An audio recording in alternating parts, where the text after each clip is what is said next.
What is up, Guardian Tales YouTube? You've been waiting for this. I know it. We all know it. And it's not because the majority of you want to know what the best units are in this game. No, some of you do. Some of you want to learn. Some of you guys actually like what I have to say. But most of you just like to flame. So this is the video for you. Flame away, baby. I am sensitive. Memes aside, guys, we are giving away 100 Bezos bucks. If we can get up to 2,000 subs, we're pretty far away right now. But like, subscribe, be part of the movement, guys. Be part of the Gacha gang. Is that too corny to say? I think it's a little too corny. You got a good name for me? Leave it in the comments. Anyways, so what we're gonna do, guys, is I'm gonna show you who I think are the top 10. I made some fancy little graphics. Okay, they're cool. We're gonna break down how good they are in terms of their damage, their tankiness, their utility, and then PvP and PvE. Now, the actual ranking is not based strictly on how these things average out. I did take that into consideration, but in all honesty, I should have done it on a 100-point scale, done a little bit more math involved in these things. But at the end of the day, guys, a lot of this is feel. Guys, we're looking for 50 likes to do 11 through 20. So if you like this video, like, subscribe, leave a comment, let me know what you think. Even if you don't like it, let's have a civil discussion in the comments. Let's get into it.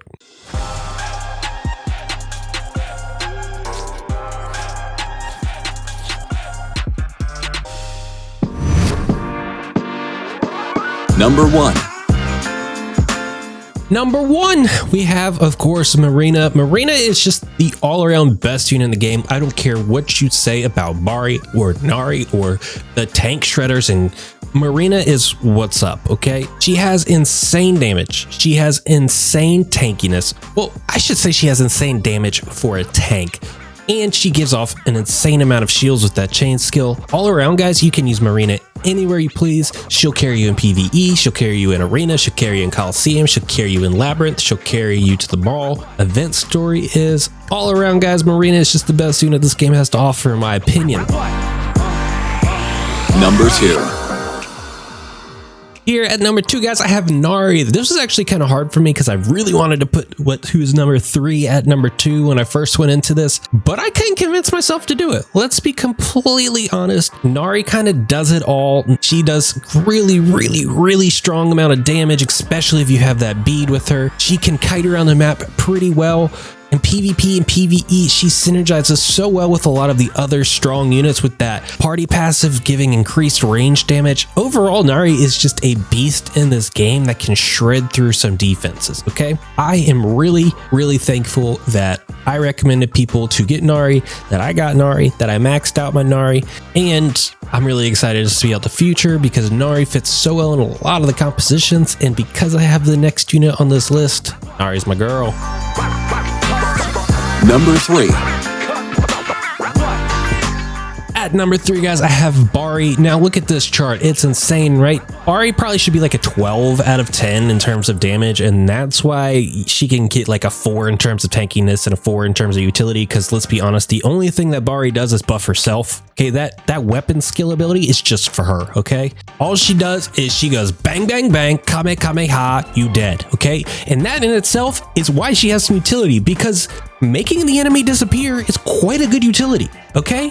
As memey as that is, it's the freaking truth. So what's Bari good at? Literally everything but kiting. And if you don't have that Mayroll, she's bad at everything. So if there was another statistic that said accessibility, Bari would probably be at like a 1. This is the least accessible unit in the game. You have to have her, you have to have her Mayroll, and you have to have her ascended and basically maxed out to get the true potential out of Bari, where someone like Nari, you don't need all that junk. Someone like Craig, you definitely don't need all that junk. But Bari, when you get all those things, click in, baby. Oh my gosh, she hits. Number 4.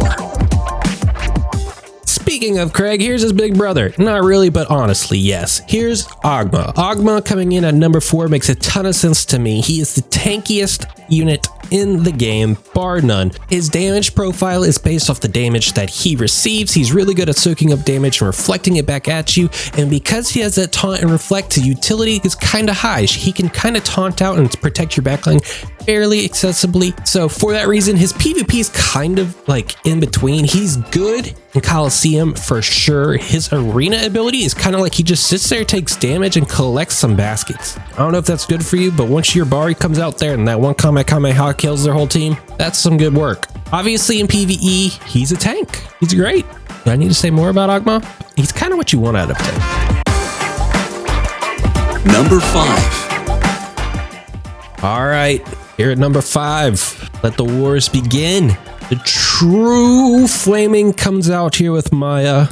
And boy, oh boy, do I think some of you guys got her wrong, okay? Her damage profile isn't bad, guys. Like, for real, she's not doing ridiculous amounts of damage, but she's doing above average damage profile, and her tank stats are pretty high, okay? She's actually in the top half and top third in terms of tanking abilities. She finishes with the base of top 15 in a defense and a base of the top 10 in terms of health. Homegirl can take a hit or two, and then she can heal everything.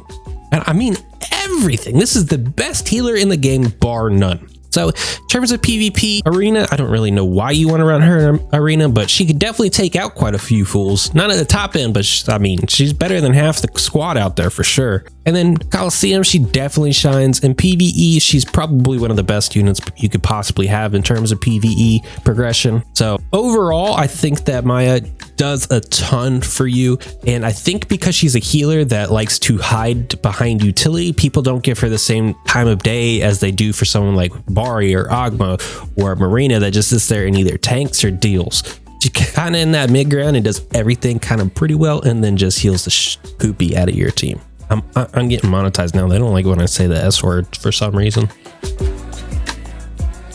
Number 6. All right, next up we got Eugene. Eugene to me is very, very interesting. I had a hard time justifying her statistics anywhere that I put them.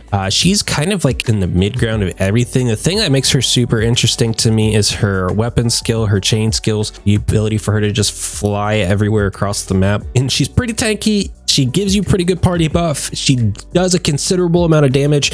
So she's overall just a menace, okay? She can do incredible work in Arena and Coliseum and PvE. Overall, she's just a very, very, very strong unit. I wouldn't say she's elite at anything. She's just top 20% in everything. Just in terms of tanking and damage, she's probably closer to the top 10.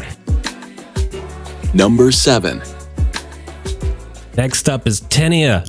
Tinia to me is super fun to play, and as you can see, her PvE is off the charts, guys. Her hero skill of being able to jump back, get that extra dodge in, and at the same time reduce their damage reduction, man, she is a really fun champion to play. She's very mobile. She does a ton of damage. If you have Sargna with her, she can put these really good AoE circles on the ground to really shred out bosses. And if you have someone on the other team that's tanking and they're trying to tank up those little boxes, dropping that thing forces them to run away and take your arrows to the face. So overall, Tinia is very strong. Her utility is kind of, it might look really weird at an 8, but to be honest with her, between her speed and her defense down, that's quite a ton of utility. I do actually run her as a utility type of champion alongside Bari and Nari. She is the utility in that composition alongside Nari. She really kind of plays like a hybrid Nari. She kind of plays very similar to Nari does. She's just not as glass canny as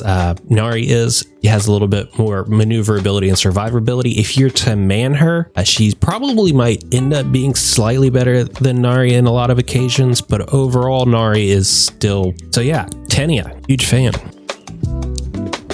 Number 8. And then next we have Craig. What can I say about Craig that you don't already know? The man is amazing. I mean, he might be my favorite unit in the game, and I don't really know why other than Craig be strong. He just sits there and absorbs everything, and his story campaign really just personifies that. He just sits there and takes that beating, okay? He does. And he taunts you, and he soaks up that damage. He lets your team run around you and do ridiculous things. You get that silence on him, and you start reflecting that damage back. Craig is hey guys, he doesn't do much damage. Does some, but not much. That's the difference between him and Oghma, is a little bit of defensive statistics and then a little bit of the offensive statistics. Overall, Craig is super solid free to play unit. And I think that if you are free to play, you definitely need to be optimizing your Craig 100%. Okay. Like, he actually is the highest level unit I own, more so than my Bari or Nari. Number 9. And then we have Lahn. Lahn to me, oh man, I don't know what to think about Lahn. Lahn is just that champion you don't want to be on this list. There's like, I had a really hard time choosing between like 4 people. This could have been a top 13 and I could have justified that like the last 5 are all tied, but I didn't, okay? I picked Lahn. Get over it. Lahn is, oh man, if you run into a good Lahn, it hurts. It hurts so bad. You can't out heal the damage that it does. You can't do enough damage that he can't heal, or she can't heal. The utility in that heal is really good. The AoE effect on that.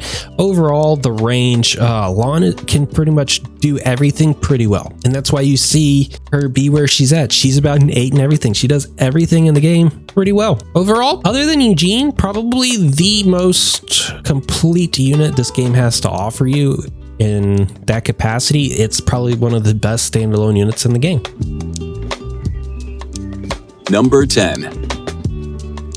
And last I went with Lupina. Lupina to me is super unique. It's super interesting, super easy for me to throw into rainbow compositions. I really like that party skill. I really like that damage when she got that Amarok in there. And mixing in that melee damage at a range and doing such a large spread in that cone of damage, she is so good, and you put her in the right party and she pops. Lupina to me is very situationally OP, and that's why she falls further down the list, because she's not as universally OP as the champions above it. A lot of the champions up there are not limited to specific compositions. You can kind of throw them in and they'll be happy in most teams. Not so much with Lupina, but overall, Lupina shines to me because of that crit chance, because of that unique melee damage, because of the way that her wolves dish out the heated damage, guys. Don't sleep on Lupina. She is not as flashy as some of the others, but if you have the pieces for her, she bangs,